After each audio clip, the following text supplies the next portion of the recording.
Hello बच्चों, मैं मनीष आप सभी का एसपीएस विद्यालय के ऑनलाइन क्लास में स्वागत करता हूं। बच्चों, आज की जो हमारी क्लास है वो क्लास 5th की होगी।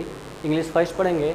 चैप्टर फर्स्ट हम लोग पढ़ चुके हैं, गॉड अलमाइटी, उसी का एक्सरसाइज आज हमें करना है। ठीक है, तो बच्चों आप अपनी ये किंगलेट वाली बुक ओपन करेंगे और उसमें बच्चों फर्स्ट चैप्टर जिसका नाम है गॉड अलमाइटी, ठीक है, हम लोगों ने इस पोएम को पिछली क्लास में पढ़ लिया था, आपको मैंने पढ़ाया था। तो बच्चों पहले आप उस वीडियो को देख कर आएंगे क्योंकि एक हफ्ते के बाद आप क्लास कर रहे हैं। ठीक है, तो आपको कुछ चीज़ें भूल चुके होंगे कि मैंने क्या एक्सप्लेनेशन उसमें दिया था, तो उस चीज़ को आपको याद करके तभी आप क्वेश्चन को सॉल्व कर पाएंगे। ठीक है, तो आप उसे पढ़कर आइए तभी आप आगे बढ़ पाएंगे। ठीक है, तो बच्चों आप पेज नंबर 6 पर आ जाएंगे। देखिए ऐसा कुछ दिख रहा होगा, इस पेज पर आप आएंगे। ठीक, चलो बच्चों ओपन कर लो। क्वेश्चन नंबर ए लिखा हो बच्चों, read the following lines carefully. Following का क्या मतलब होता है? नीचे, लाइंस मतलब लाइन, नीचे लिखे हुए लाइंस को केयरफुली मतलब ध्यानपूर्वक पढ़िए। ठीक है बच्चों, मैंने आपको पहले बता रखा, अगर इंग्लिश सीखना है तो आपको हर एक मीनिंग को बहुत ही सीरियसली लेना होगा, उन्हें याद करना होगा। ठीक है, तो जो भी मीनिंग आपको मिलते जाएँ उन्हें कंठस्थ करते जाइए। हिंदी के शब्द में कंठस्थ मतलब रिमेंबर करते जाइए, लर्न करते जाइए, कभी भी आपको भूले ना। बात समझ में आ गई? तो चलो पढ़ते हैं। हमारा फर्स्ट लाइन है, लिखा हुआ है all things bright and beautiful. All मतलब सभी, थिंग्स मतलब वस्तुएं, ब्राइट मतलब जो चमकीली हैं, एंड ब्यूटीफुल और सुंदर है। सब मीनिंग बता चुका हूँ, एक बार रिवीजन करा रहा हूँ क्योंकि बुक में रिवीजन करने के लिए कहा हुआ है। ठीक है, तो हमारा काम है रिवीजन करना। ठीक, तो सभी वस्तुएं जो चमकीली हैं और सुंदर हैं। चमकीली कौन सी वस्तु होती है बच्चों? जैसे सूर्य हो गए, ठीक है, सूर्य भगवान हो गए, वो कैसे हैं? चमकीले हैं। आग हो गया, चमकता है। ठीक है, बहुत सारी चीज़ें आपने देखेंगे जो चमकते हैं। ठीक है, और सुंदर भी हो तो सुंदर कौन से चीज़ होते हैं? जैसे छोटे छोटे बच्चे होते हैं, बहुत सुंदर होते हैं। छोटे छोटे जानवर होते हैं, जैसे आपने हिरन देखा होगा, आपने चूहे देखे होंगे, आपने खरगोश देखे होंगे, आपने पैरट देखे होंगे, बहुत सारे छोटे छोटे क्रीचर्स को आपने देखा होगा। तो वो सब क्या होते हैं? ब्यूटीफुल भी होते हैं। ठीक है, all creatures great and small. All creatures का मतलब जीव जंतु, हिंदी में क्या मतलब? जीव जंतु, जानवर जो छोटे छोटे आप देखते हैं। ठीक है, ग्रेट एंड स्मॉल जो बहुत बड़े हैं, एंड स्मॉल जो बहुत छोटे हैं।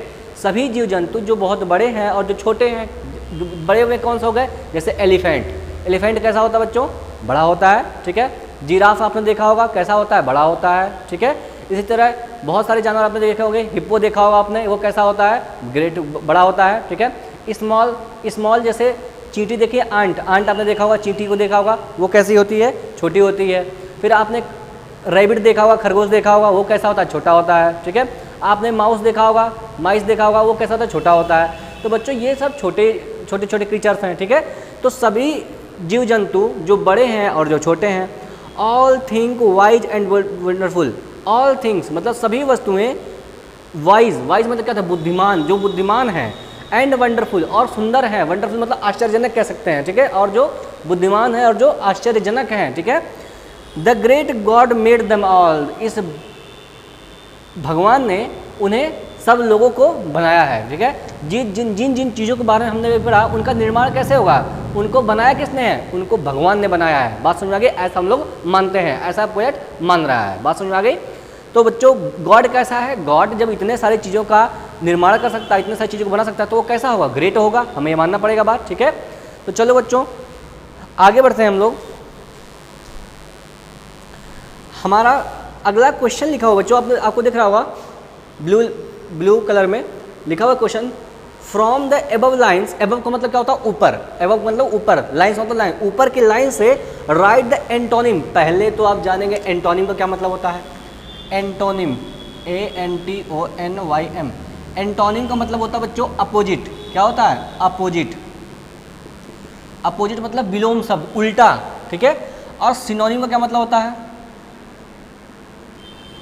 सिनोनिम का मतलब होता है सिमिलर। ये चीज़ आप लिख लेंगे ताकि आपका हमेशा ध्यान रहे। एंटोनिम का मतलब होता है बच्चों अपोजिट, जिसको बोलते हैं विलोम शब्द, और सिनोनिम का क्या मतलब होता है? सिमिलर, यानी कि समानार्थी शब्द। दोनों चीज़ें आपको जाननी चाहिए, आपको हिंदी में भी काम आएंगे। ठीक है, तो बच्चों एंटोनिम का मतलब अपोजिट, सिनोनिम का मतलब सिमिलर।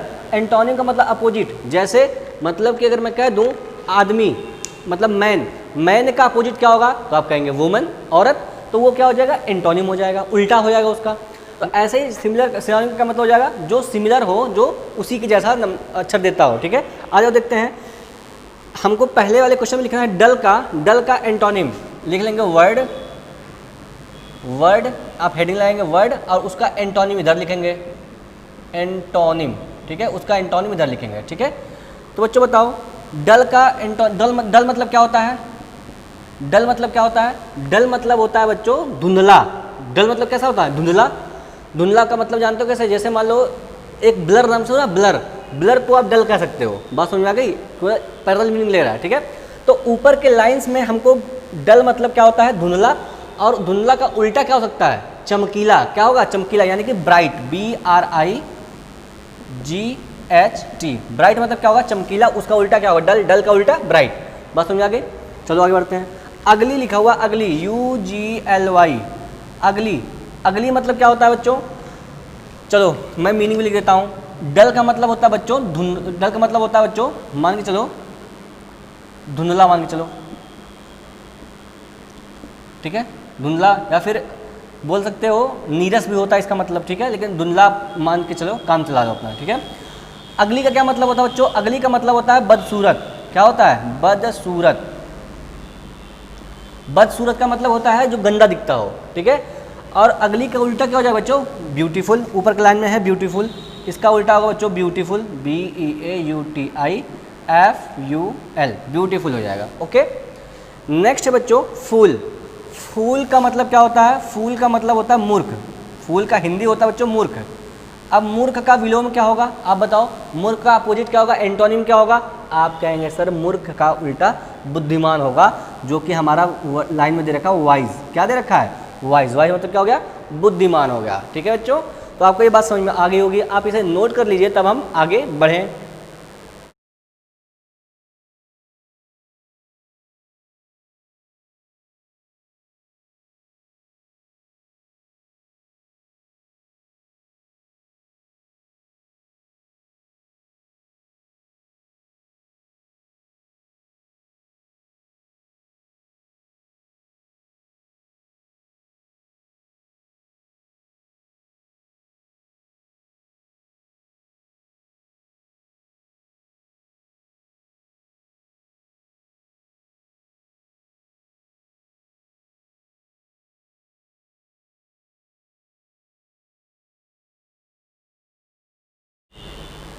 चलो बच्चों आगे बढ़ते हैं।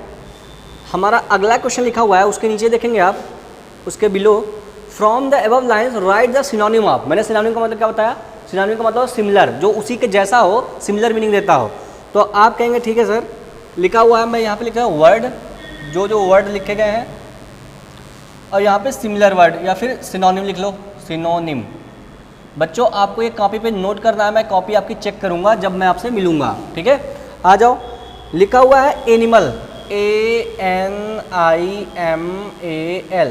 एनिमल का सिनोनिम क्या होगा? एनिमल का मतलब क्या होता है? जानवर, जीव जंतु।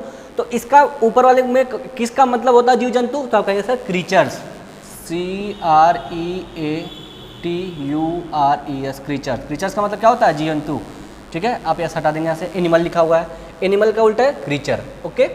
आ जाओ, लिटिल, LITTLE, लिटिल। लिटिल का मतलब क्या होता है बच्चों? छोटा। छोटा का इसमें कौन सा है जो छोटा दिखाता है? आप कहेंगे सर स्मॉल। क्या हो जाएगा? स्मॉल मतलब भी छोटा और लिटिल मतलब भी छोटा। बात समझ में आ गई? चलो बच्चों ये भी हो गया, आगे बढ़ते हैं। हमारा नेक्स्ट है लवली। लवली, लवली का मतलब क्या होता है बच्चों? लवली का मतलब होता है सुंदर, ठीक है, या फिर आश्चर्यजनक भी कह सकते हैं। तो लवली का एंटोनिम क्या होगा बच्चों? तो आप लिखेंगे इसका एंटोनिम, इसका सिनोनिम लिखेंगे, सॉरी, ब्यूटीफुल। क्या लिख लेंगे? Beautiful, beautiful. बात समझ में आ गई? तो ये हो गया बच्चों आपका सिनोनिम। आप इसे नोट कर लीजिए, फिर हम आगे बढ़ेंगे।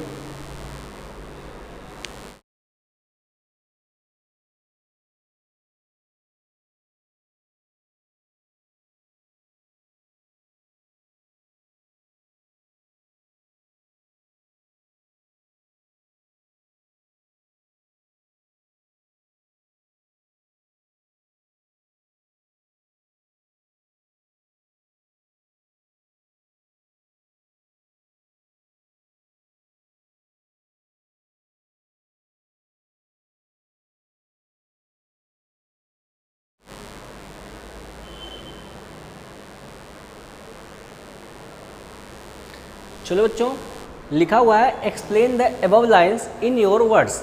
ठीक है, मतलब कि जो लाइंस हमने अभी पढ़ी थी कुछ देर पहले, उनको अपने शब्दों में लिखना है, अपने हिसाब से उनका एक्सप्लेनेशन देना है। ठीक है, तो चलो लिख लेते हैं हम।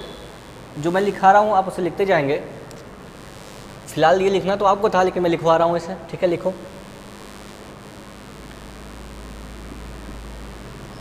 Everything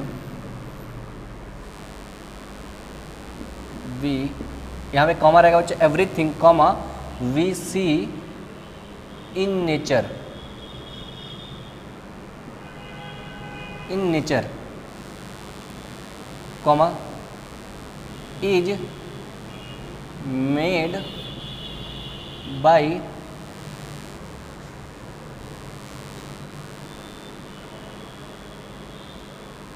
God. Okay, so God is omnipotent. ठीक है, ओमनी पोटेंट। तो बच्चों अब मेरे आपके लिए एक मेरा काम है। ठीक है, पहले आप इसका हिंदी मतलब, आप इसका क्या मतलब है आप मुझे बताएंगे। ठीक है, तो अच्छा मैं ही बता देता हूँ। केवल इसका मतलब नहीं बताऊँगा, इसका मतलब नहीं बताऊँगा। आप इसे गूगल से, बुक में, कहीं से भी डिक्शनरी से सर्च करके आप मेरे पास इसका व्हाट्सअप करेंगे। ठीक है, कि ओमनी पोटेंट का क्या मतलब होता है। अगर आपने नहीं बताया तो मुझे लगेगा कि आप लोग पढ़ते नहीं हैं। ठीक है, और नहीं पढ़ते होंगे तो आपको पनिश करेंगे हम लोग। ठीक है, तो बच्चों बताओ, everything we see in nature, प्रत्येक चीज़ें वी सी इन नेचर, जो हम नेचर में देखते हैं, इज मेड बाई गॉड, भगवान के द्वारा बनाई गई। कुछ भी जो चीज़ें हम देखते हैं नेचर में, वो कौन बनाया है? भगवान ने बनाया। जैसे सूर्य हो गया, चंद्रमा हो गया, ठीक है, झरने हो गए, ठीक, सड़कें तो मानव ने बनाए हैं। ठीक है, लेकिन जो चीज़ नेचर में दिखती है वो सब किसने बनाया है? किसने बनाया है? भगवान ने बनाया है। तो गॉड क्या होगा आपको ये बताना है। ठीक है, तो ओमनी पोटेंट का क्या मतलब होता है, इसका आंसर आप लोग हमें भेजेंगे। ठीक है बच्चों, से नोट कर लो।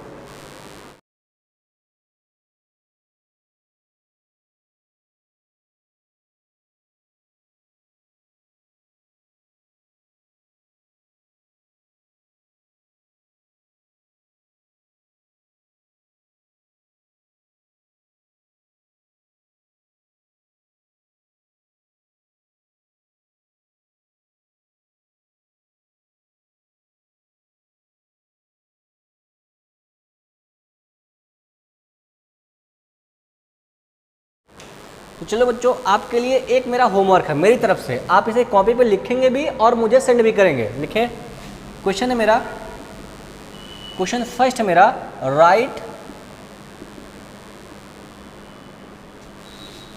द नेम ऑफ, आप क्लास 5th में तो 5 थिंग्स के नाम लिखेंगे। 5 थिंग्स मेड बाई गॉड। ठीक है, मतलब कि 5 ऐसी चीज़ों के नाम लिखना है इंग्लिश में, ठीक है, जो भगवान के द्वारा बनाई गई हैं। ठीक, मेरा दूसरा क्वेश्चन है, right the name of 5 things made by humans,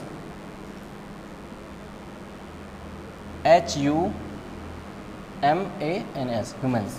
ठीक है, मतलब कि आपको 5 थिंग्स के नाम लिखने हैं जो गॉड ने बनाई है, और आपको 5 थिंग्स के इंग्लिश में नेम लिखने हैं जो ह्यूमंस ने बनाई है, मतलब कि हम लोगों ने बनाई है। ठीक है, तो आपको ये चीज़ लिख के व्हाट्सएप पर सेंड करना है। ठीक है, अगर आपने सेंड नहीं किया तो आपके पास कॉल जाएगी कि आपने होमवर्क नहीं किया है। ठीक है, नोट कर लो इसे।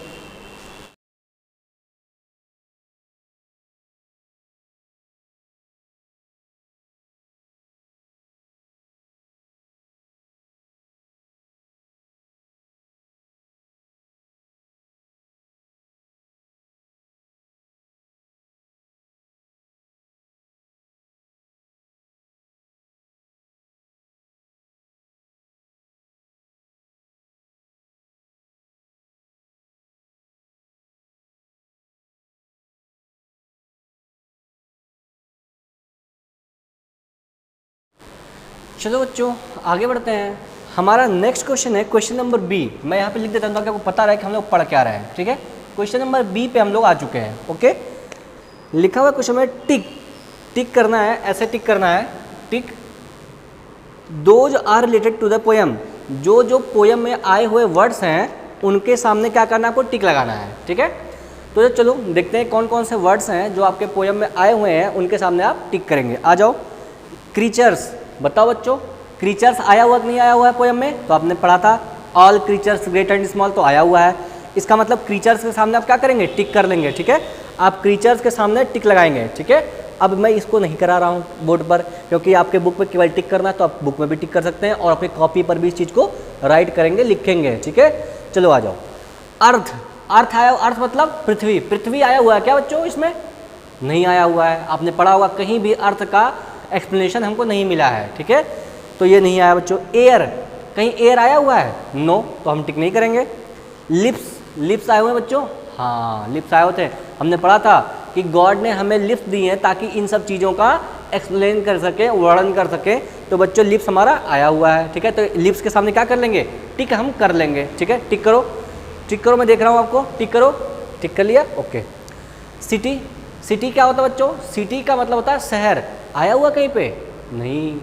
ठीक है, ये सिटी तो हम लोगों ने बनाई है, भगवान ने तो नहीं बनाया सिटी। ठीक है, तो ये सिटी इस पोएम में नहीं आया हुआ है। हाउसेज, हाउसेज पोएम में आया हुआ कहीं में? नो, हाउसेज तो आदमी बनाते हैं। ठीक है, ह्यूमंस बनाते हैं, तो वो कहाँ पोएम में आएगा? नहीं आएगा। बर्ड मतलब क्या होती है बच्चों? बर्ड का मतलब होता है चिड़िया। चिड़िया आया हुआ पोएम में? हाँ, ठीक है, चिड़िया पोएम में बच्चों आया हुआ है। विंग्स आए हुए हैं पेपर में, पोएम में आया हुआ है? आपने कहा हाँ सर विंग्स भी आए हुए हैं, तो उसके सामने टिक कर लेंगे। जिनके जिनके सामने टिक कर रहे हैं उसका मतलब वो पेपर में आए हुए हैं। प्रॉमिस, प्रॉमिस आया बच्चों? नहीं आया हुआ है। हार्ट, हार्ट भी नहीं आया हुआ बच्चों। गॉड, गॉड तो आया, गॉड के बारे में बात हो रही है तो गॉड तो आएगा ही, गॉड के सामने टिक कर लेंगे। फ्लावर आया हुआ बच्चों? आया हुआ है, फ्लावर के सामने भी टिक कर लेंगे। माइंड आया हुआ बच्चों? नहीं आया हुआ है, इसके सामने टिक नहीं करेंगे। आइज आया हुआ बच्चों? आया हुआ है, आइज के सामने भी हम टिक कर लेंगे। होप्स आया हुआ बच्चों? होप मतलब क्या होता है? होप मतलब आशा। ठीक है, तो ये बच्चों वर्ड नहीं आया हुआ है। ठीक है, इसके सामने में नहीं करना है। तो कौन कौन से वर्ड आए हैं मैं इसको फिर से एक बार एक्सप्लेन कर रहा हूँ। Creatures, lips, bird, wings, God, flower, eyes, ये सारे वर्ड हमारे आए हुए हैं, इनको हम लिख लेंगे। ओके, चलो आप इसे नोट कर लीजिए, फिर हम आगे बढ़ेंगे।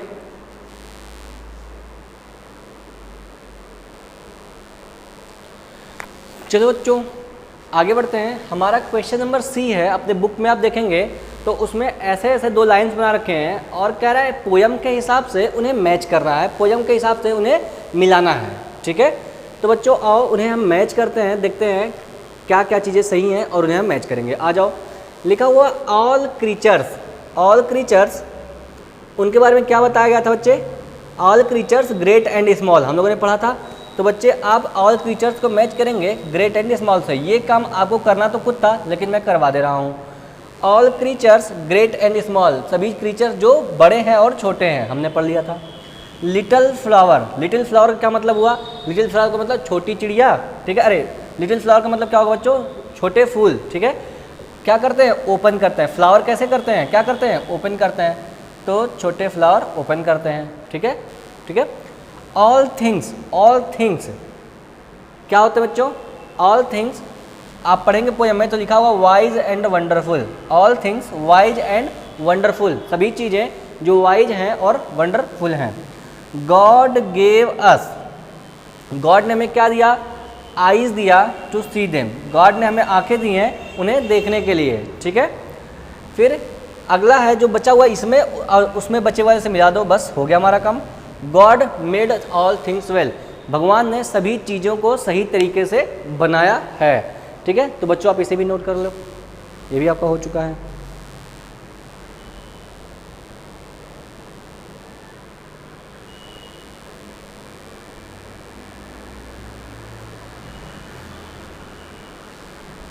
तो चलो बच्चों आज के लिए हम इस क्लास को यहीं तक रखेंगे। नेक्स्ट क्लास में हम लोग इसके रिमेनिंग पार्ट को भी सॉल्व कर रहे होंगे। ठीक है, तो बच्चों जो भी होमवर्क आपको दिए गए हैं उन्हें आप पहले पूरा कर लेंगे। ठीक है, दूसरा आपको मैं एक और होमवर्क दे रहा हूँ कि ये जितने भी चीज़ें आपको पढ़ाई गई हैं उन्हें लिख करके, पढ़ करके, उनका फ़ोटो खींच के आप हमारे पास भेजेंगे, तभी मैं मानूंगा कि आप लोग पढ़ रहे हैं घर पर, ठीक है, वरना आप लोग पढ़ नहीं रहे हैं, मैं ऐसा मानूंगा, ठीक है। तो बच्चों जैसे हम लोग मेहनत कर रहे हैं आपके लिए, वैसे ही आप भी मेहनत करिए और जो चीज़ें आप घर पर कर रहे हैं उन्हें हमारे पास सेंड करिए ताकि हमको लगे कि आप लोग घर पर पढ़ रहे हैं, ठीक है।